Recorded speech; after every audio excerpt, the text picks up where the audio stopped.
In just 8 weeks, I lost 8 kilograms while training for a marathon. And this wasn't about aesthetics, but rather performance. And in this video, I'm going to show you exactly how I did it.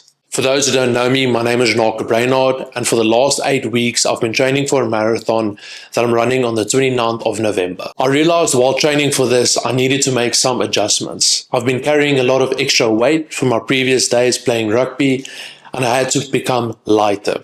I realized I can't perform at my best while being as heavy as I was. And with this in mind, I started to lose a lot of weight and really fast. I was just under 100 about 8 weeks ago, and I lost about 8 kgs in 8 weeks. This wasn't about aesthetics, but rather me performing at the best of my capabilities. And in order to do so, I had to lose weight to become faster, fitter, and stronger. The first step of this weight loss journey, I can't even believe that I'm speaking about this because I don't see myself as someone being overweight. But the first step in this journey was identifying your why. Once you have your why and your goal in mind, you can reverse engineer it backwards and you can see what you need to do. What do you need to do to achieve that goal? What is your why? My why in this case was I wanted to run a marathon to the best of my capabilities. And to do so and to increase my performance, I had to be lighter. So it became easier. I identified what I needed to do and I reverse engineered to see what are the next steps that I need to take to do so. In my case, it was simple. In order for me to run faster, I needed to become lighter. Once I realized that, it made it easy not to negotiate with myself. I knew exactly what needed to be done, and it was me, my training, my schedule, and my dieting. That's why it's so important to identify your why. Once you have that in mind and you can clearly state why you're doing it, it becomes easier to execute. Okay, so the first step's done. I identified my why. The second step was training. So I built out the training program for me, tailored to my needs and my expectations. Essentially what I do is I run 6 days of the week and I try and do 4 strength sessions a week. That's quite a lot of exercise, and I would not recommend this to anyone beginning straight away. Remember, I was an athlete prior to this, so I was used to hammering my body, going through a lot of sessions. So 6 days of running, that's quite a lot of training, and with that 4 days of strength training. That being said, this makes it a lot easier for me to lose weight quickly, which can be a negative and also very dangerous. I mentioned that because people will throw themselves in the deep end, and yes, I believe there's a place and a time for that. You need to realize training that much, you need to refuel your body correctly. But with anything, and you guys know I believe so much in movement, the more I trained, the better I felt. The results came quicker, yes, in terms of my performance. Because I'm lighter, I can run a bit faster, but getting through the sessions became easier and easier, getting into a rhythm. Today I'm not going to speak about creating that rhythm, the habits, and the mental side of things, but sticking to a training schedule helped me tremendously to build the foundational blocks. Firstly, to increase performance, but also then losing weight. With training, I truly believe that you have to have a strong mindset. If you really want something, you'll do it. You'll find the time. You'll make the time. Whether that's 3 o'clock in the morning or 6 p.m. at night. If it's important to you, you will make the time. The third step would be calculating my macros and my calories. Ideally, calculating my TDEE, which stands for Total Daily Energy Expenditure, which is the energy your body needs and burns throughout the day in order for you to function. This TDE factors in your age, gender, height, weight, and activity level. I'll show you on the screen how do you actually do the calculation for this. So essentially this is quite easy. It's calories in, calories out. Are you maintaining your body weight by being in a maintenance phase, or are you in a deficit, meaning are you eating less calories, less food than you consume and energy you burn so that you lose weight? In my case, yes, I wanted to lose weight quite fast for performance purposes, but like I said, I would not recommend this if you have this many training sessions throughout the week. Because I'm doing so many sessions, it was easier for me to feel full in the sense of I'm eating a lot because I'm training quite a lot. That's 6 sessions plus 4 strength sessions equals to a lot of food essentially. The fourth step I would say is results and adjustments. I say results because the first few weeks you're going to be like a hawk on the scale. You're going to see, am I losing weight? Is this happening? Am I doing something right? And yes, I believe it's an important factor to it, but I don't believe it's something that you have to focus on 24/7. A scale might say one, but what's actually going on in your body is something else. There were weeks where the scale said I lost 4 kgs in about 3 weeks, and then I picked up a kg along the way. This just happens. This is human nature. This is your body responding to training, eating food. The 1 week, a lot of glycogen in my body because I